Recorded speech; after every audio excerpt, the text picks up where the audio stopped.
The following podcast is a Jill Divine Media production. Christianity has become known for judgy people, strange words, ancient stories, confusing rules, and a members-only mindset. This is why I stayed away from the church for so long, but it's not supposed to be that way. I'm Jill Divine, a former radio personality with 3 tattoos, a love for a good tequila, and who's never read the entire Bible. Yet, here I am, hosting a podcast about faith. The Normal Goes a Long Way podcast is your home for real conversations with real people using real language about how faith and real life intersect. Welcome to the conversation.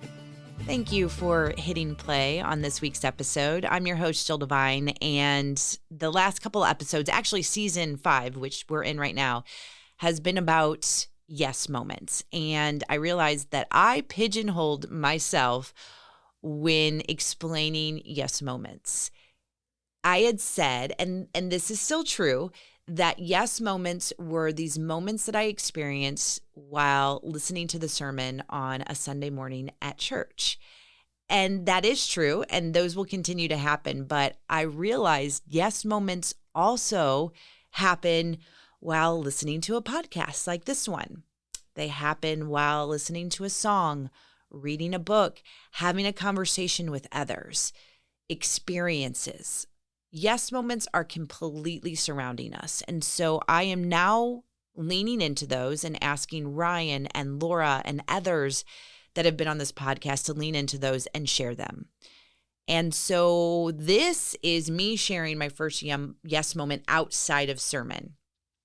I'd like to back up a little bit to explain how these yes moments happened. And a couple years ago, I had been feeling this tug that I wanted to go on some sort of retreat. I actually had said, this is what I want to do when I'm 50. I want to go to a luxurious retreat and be pampered and spoiled and maybe learn a little bit about myself, but just retreat.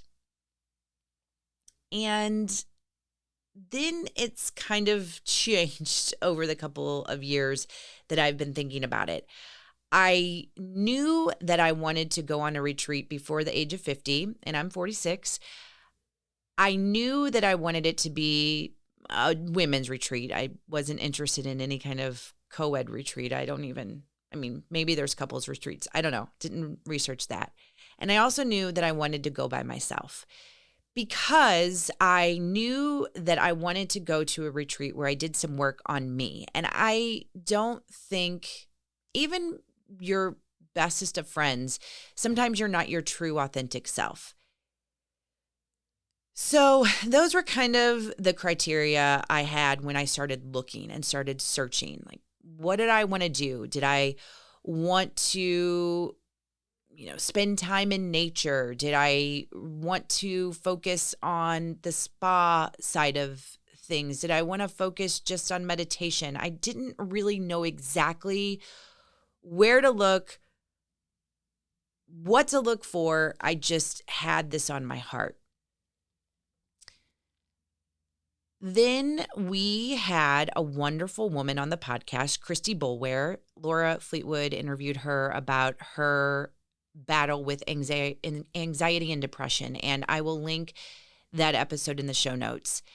And that conversation led to a coffee date that I had with Christy, just to get a little bit more about her story and for her to hear my story, because I wasn't a part of that podcast episode. And it was a great conversation that we had over coffee. And one of the things that she brought up, and she didn't even know that I was actively looking for a women's retreat, is she brought up something that she had just found out that she was going to be a part of.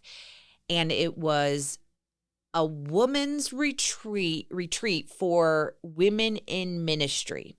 And she was teaming up with the Pastor's Wives Tell All. If you have not followed that podcast yet, please do. These ladies are awesome.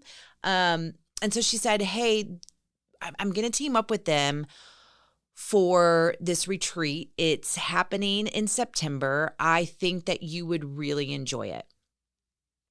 I think that you would get something out of it.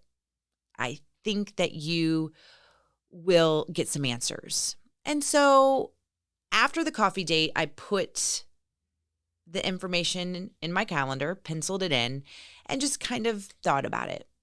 Didn't really do much with the information, just put it out there. And I continued to still look for retreats. Well, then the information came out. The Wisdom for the Weary Women's Retreat happening in Branson, Missouri, and it was designed specifically for female ministry leaders. And I sat on it for a little bit. I even texted Christy a few times. I'm like, well, what about this? What about that? Can I come late? Can I leave early? I don't know.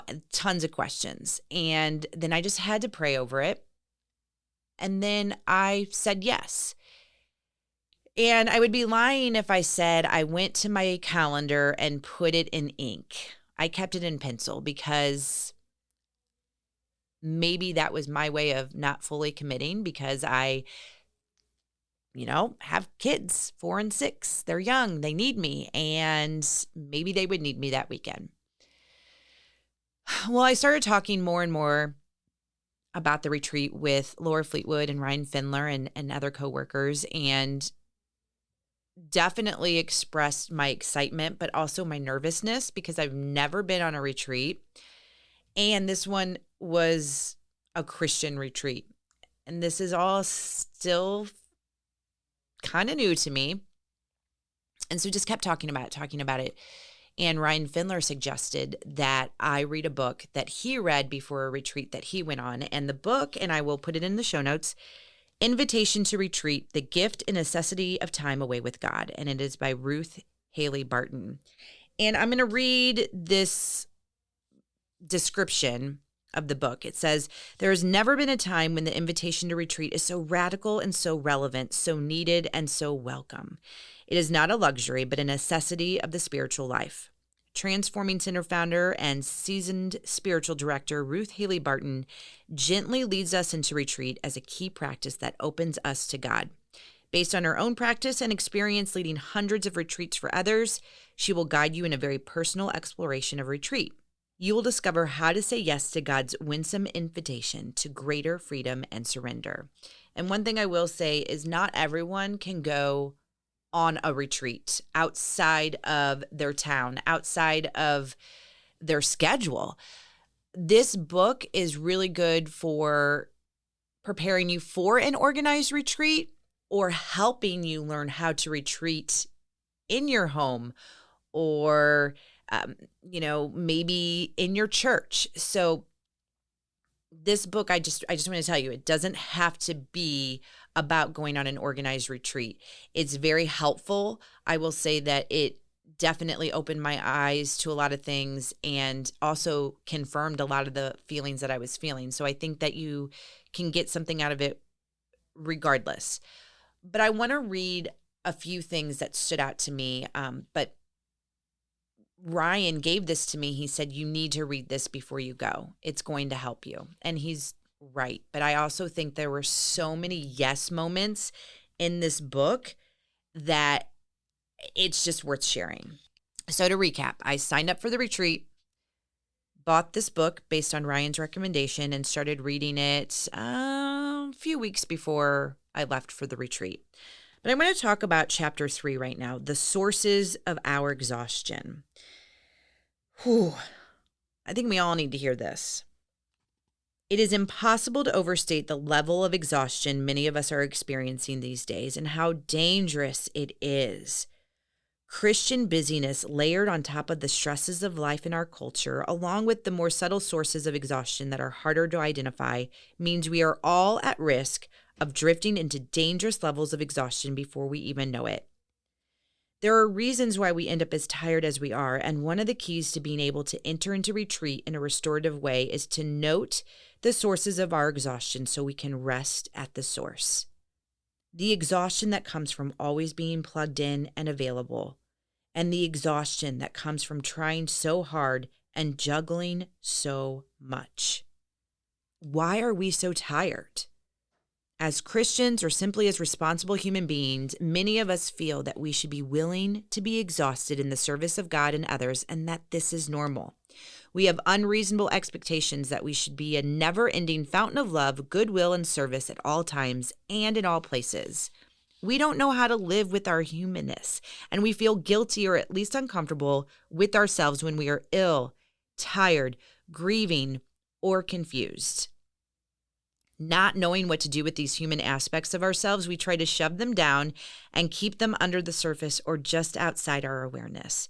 But even that takes energy. Shoving them down creates a slow leak, draining us of our energy over time. And in the process, unhealed emotion and exhaustion gets buried alive. But make no mistake, it is all still there, and these buried dynamics will eventually make themselves known in uglier and more destructive ways than if we had simply acknowledged them and dealt with them honestly and openly. And we find it difficult or even humiliating to receive help from others. Another part of chapter 3 that really got me, and I highlighted these two words over and over and over again, oughts and shoulds. So Ruth says, we might even develop a subtle conviction that we are valuable only when we are performing. The simplest way to understand this is that oughts and shoulds come from someone else. So when we are doing things because we think we should, we are reacting and responding to something outside ourselves. Authentic desire, on the other hand, comes from within and is a part of who we are. A wise spiritual person always listens and pays attention to the subtle distinction between oughts and shoulds and the authentic desires God has placed within them.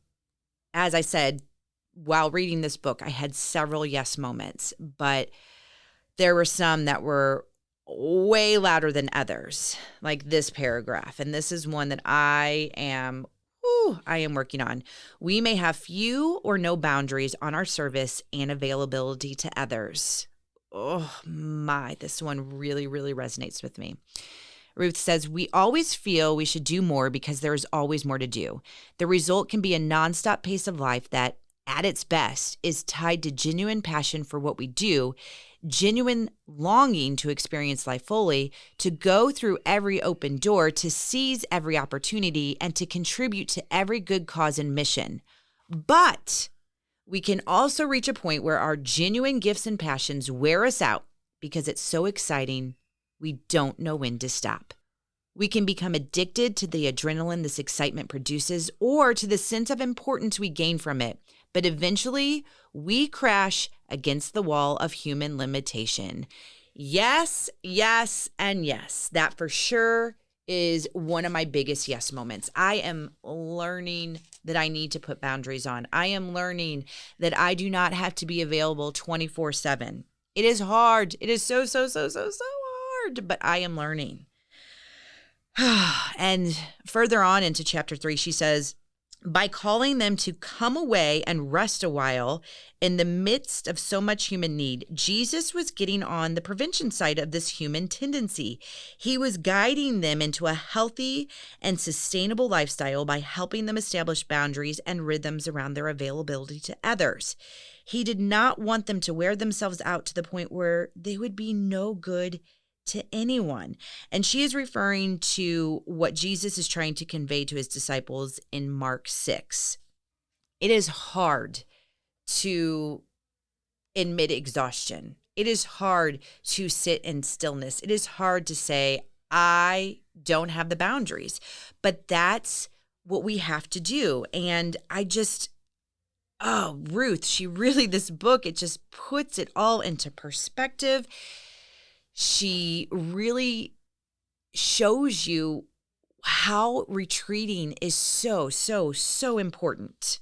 So once you realize all of that, and then you're starting to take the next steps of actually retreating, whether that be in your home or going on an organized retreat, the next thing that Ruth talks about is letting go of your grip. Here are some highlights from chapter 6. Relinquishment as a defining characteristic of retreat is actually what Emily Griffin is describing when she says, quote, making a retreat requires a certain kind of trust. We need to trust the Spirit. In contrast to vacations or holidays in which activities planned, sightseeing, sports, entertainment, or events are within our control, retreat leads us into a less predictable situation. We don't know what God has in store for us, but we are willing to risk what we will find out. End quote. Ruth also talks about how it's hard to want to leave our kids, our family, that we have so many things on the schedule that we can't be gone for, but those are actually the times that we need to leave. And she brings up that Jesus shows us that sometimes we can do more for people in our absence than we can do for them in our presence. And that sentence really, really hit me because I oftentimes have a hard time leaving my kids. I think that, one thing growing up, and my mom still does it, she puts her kids and her grandkids before her own self. And I want to model to my girls that taking care of their self should be a priority. And so that means I have to take care of myself. And going away on a retreat was one way to do so. And when the doubts creep in and the anxiety creeps in, I kind of have to just do this switch. I have to think about, okay, do the girls really want to stay home with mama and do the same old thing every single night? Or would they rather go on a sleepover and be completely spoiled by their grandparents? I think I know the answer. And so sometimes I have to just switch that way of thinking and go, okay, they want to go out. They want to have something different. I want to go out and I want to have something different. And it is okay for them to be nervous. It is okay for me to be nervous, but it will be okay. And so when I keep rereading this, he shows us that sometimes we can do more for people in our absence than we can do for them in our presence. Another big yes moment. It's the relinquishing that is very difficult. And Ruth talks about that. And she says, as frightening as relinquishment sounds, the result is spiritual freedom. The freedom to be what and who God is calling me to be. Not who I have been unconsciously programmed to be, who others are telling me to be, or even who I am determined to be. This is our true self in God, totally abandoned to the one who loves us, on retreat, and always. I am going to leave it right there for now. Those were just a few of the highlights that I had from Ruth's book, Invitation to Retreat. Like I said, I will have the link to this book in the show notes. And I'm going to come back in our next episode to talk about the thoughts that I had leading up to the retreat. I mean, I've already given you quite a few, but I'm talking about the week of, and then what happened on retreat. So I would love to invite you to come back to listen to that, and also invite you to retreat, to listen, to be still, and just know that the more you trust God, the easier it will become. More yes moments coming in our next episode.